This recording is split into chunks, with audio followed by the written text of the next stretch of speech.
In the 2011 mayor's race against Stephanie Rawlings-Blake, Senator Catherine Pugh won 25% of the vote. But the current field is crowded with candidates, and without an incumbent mayor, it could be anyone's race. Candidate Pugh spoke with the Real News Network, describing her vision of Baltimore City's future with her as mayor. One of the big issues has been that this city spends a predominant amount of its resources on policing, and you talked a lot about schools. Is it time to reconsider that sort of spending and maybe think about reallocating some of those resources to schools or other things, going forward if you're elected mayor? Well, one of the things I think that when I become mayor is that we look at the budget, period, the entire budget, the police department, education. We're not contributing. We already know that we don't contribute that much to education already. But our housing budget, I think we need to just do a complete audit, look at what our resources are, and then determine how we evenly distribute our resources so that it has the greatest impact on all of us. Education has to be our top priority. Crime reduction has to be, right up there with it. But I believe that if you focus on building jobs and creating opportunity, that you'll reduce crime, and we'll probably eventually need less policing in our city. And we do have, and I'm sure you're aware of it, that we have percentage-wise one of the largest police forces in the Second nation. largest in the country. Right. Yeah. Well, so also, in terms of schools and education, how do you get more money for schools? I mean, we don't really have any room in our budget. Are you going to look to increase You're talking education? about this budget. You're talking about the budget that you're looking at currently. Right. And I'm saying that this is a $2.8 billion or $2.4 billion budget, and we need to take a look at our spending, period. If education is going to be our top priority, then we're going to have to put resources in education. I just think that's key, but I want to take a look at this budget and look at how are we spending our dollars, how do we redistribute our dollars in such a way that it is more impactful on the future and not just momentarily on where the city needs to go. Okay. So also in Annapolis, we had some efforts to reform policing that didn't work. Obviously didn't take. You were there, you know what happened. As mayor, will you focus on any reforms, any specific reforms to policing in general to improve the police department? Well, first of all, I don't think the recommendations have come out from the commission because I am co-chairing the commission. So we don't have all the recommendations, but I think that the recommendations that will come out of this commission will be broad.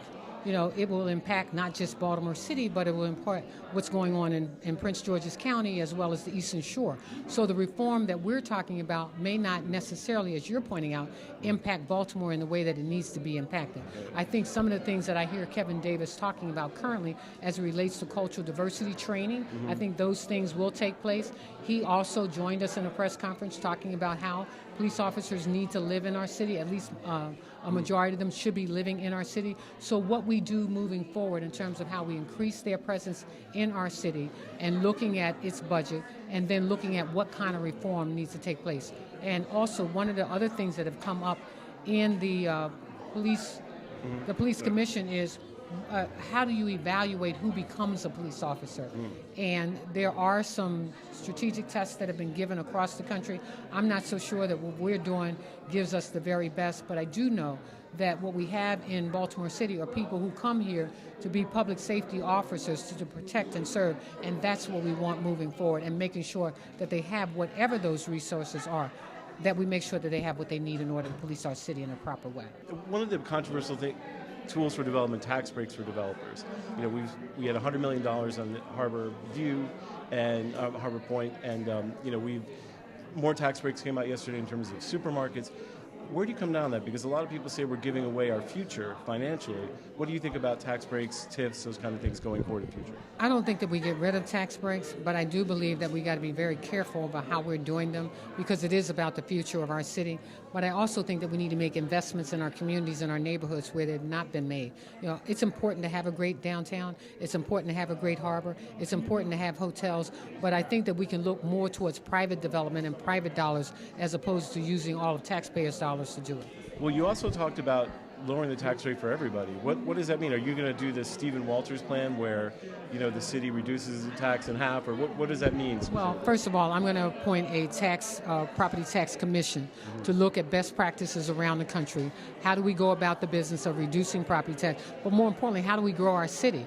Because as we grow our city, so expands the tax base. I'm also looking at how do you have special taxing districts for devastated communities where you have a number of board-up houses and you say to folks, if 30 families move in here and develop this block, what should they be paying in order to develop that particular house. And so I'm looking at maybe some special taxes. Maybe they're paying the city $1,000 a year. We're not getting anything currently. So as you begin to put these houses back on the rolls, maybe their taxes are very lower. But what we do want to do is become at some point more competitive with our surrounding jurisdictions.